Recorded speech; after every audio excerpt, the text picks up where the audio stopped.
ഇന്ന് നമ്മൾ ഒരു ഉപ്പുമാങ്ങ അല്ലെങ്കിൽ മുളക് മാങ്ങ സമ്മന്തിയാണ് ഉണ്ടാക്കുന്നത് കേട്ടോ. അപ്പോൾ ഈ മുളക് മാങ്ങ സമ്മന്തി ഭയങ്കര ടേസ്റ്റാണ്. അതിൽ നമ്മൾ ചോറിൻ്റെ കൂടെ ഉരുള ഉരുട്ടി ഉപ്പി കഴിക്കാനുള്ളതാണ് കേട്ടോ.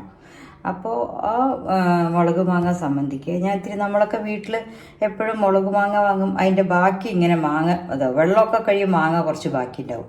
അപ്പോൾ ഇങ്ങനത്തെയൊക്കെ ഞാൻ എടുത്തു വയ്ക്കും.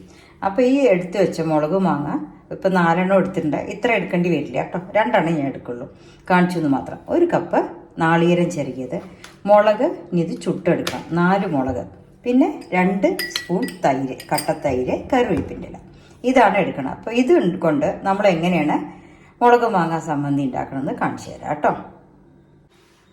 ആദ്യം നമ്മൾ ഈ 4 മുളക് ഒന്ന് ഗ്യാസിൽ ചുട്ടെടുക്കുക വേണ്ട കേട്ടോ. 4 മതിയാവും, എരിവ് നോക്കിയിട്ട് കേട്ടോ. ഇതൊന്ന് ചുട്ടെടുക്കുക, അതാണ് ആദ്യം ചെയ്യേണ്ടത്.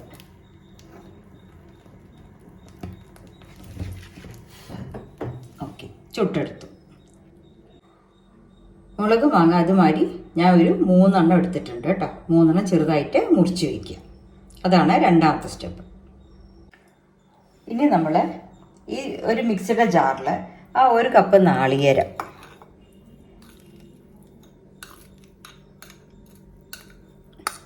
നാളികേരം ചേർത്തു. ഇനി 3 മുളക് മാങ്ങ ചേർക്കുക, പിന്നെ ചുട്ട 4 മുളക് ചേർക്കുക. അത് എരിവ് അനുസരിച്ചിട്ട് ഇട്ടാൽ മതി കേട്ടോ. ഈ നമ്മുടെ മുളക് മാങ്ങ എടുക്കുമ്പോൾ അതിലിത്തിരി എരിവുണ്ടാവും, ആ മുളക് മാങ്ങയുടെ നല്ല ഒരു ചുണ ഉണ്ടാവും, നല്ല സ്വാദം. അതൊക്കെ ഉപ്പിടണ്ട, ഉപ്പ് ലാസ്റ്റ് ഇട്ടാൽ മതി. എന്ന് വെച്ചാൽ മാങ്ങ അതിൽ ഉപ്പുണ്ടാവുമല്ലോ, അത് നോക്കിയിട്ട് മതി. പിന്നെ 2 സ്പൂണ് തൈര്, ഉപ്പ് ഇടണ്ട. ഇത് നമ്മൾ നന്നായിട്ട് മിക്സിയിലൊന്ന് അരച്ചെടുക്കുക. വേഗം ആവണ നല്ലൊരു സമ്മന്തിയാണ് കേട്ടോ. ഇതൊന്ന് ഞാൻ മിക്സിയിൽ അരച്ചെടുത്തിട്ട് വരാം. ഉപ്പ് ഇട്ടിട്ടില്ല, ഉപ്പ് നമുക്ക് വേണമെങ്കിൽ ഇട്ടാൽ മതി. ഇപ്പം നമ്മൾ മിക്സിയുടെ പാത്രത്തിൽ ഇതൊക്കെ നന്നായിട്ട് അരച്ചെടുത്തിട്ടുണ്ട് കേട്ടോ. ഇനി ഉപ്പൊക്കെ പാകമായിട്ടുണ്ട്, ഉപ്പ് നോക്കിയിട്ട് ഇട്ടോളൂ. എനിക്കിത് ഇട്ട 3 മുളക് മാങ്ങയുടെ ഉപ്പ് പാകമായിട്ടുണ്ട്. ഇനി അതിനെ നമുക്കൊന്ന് ചെറുതായിട്ട് വറുത്ത് കൊട്ടി വിട്ടു. അപ്പം ഇത് മിക്സി ഇടുന്ന പാത്രത്തിലേക്ക് ആക്കുമ്പോഴേക്കും നമ്മുടെ ഇന്നത്തെ 2 വരി പാട്ടും കൂടെ ആവട്ടെ അല്ലേ. ഓക്കെ. തളിരിട്ട കിനാക്കൾ തൻ താമര മാല വാങ്ങാൻ വിളിച്ചിട്ടും വരുന്നില്ല വിരുന്നുകാരൻ, നിന്റെ വിരുന്നുകാരൻ.